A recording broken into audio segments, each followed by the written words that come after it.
Well, hello everyone and welcome back to our new video.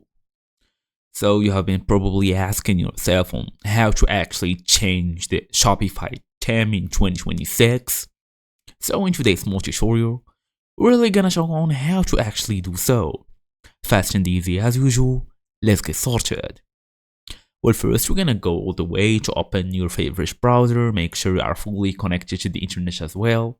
We're gonna go to shopify.com.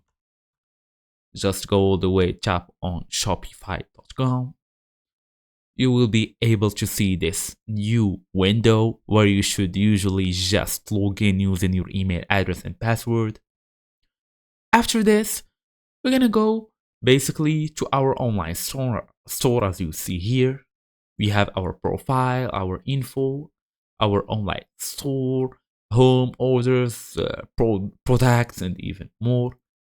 Okay, let's go all the way to our store here. Just go ahead and tap it. Then we're gonna go to this conversation. You can also tap whatever you want, customize your domain, discover product to sell, design your store as well. So right now you can generate a theme or select a pre-made theme and start customizing, or even like add in your logo, whatever you want. So let's go to all the way to generate our themes here in this online store.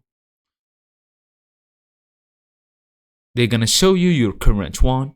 It's Horizon for everyone. It's added like 20 minutes ago when I created the site. You can basically change it or even add another one if you want from this list. Can basically, let's say you pick this one. Okay, we're gonna go and tap on add.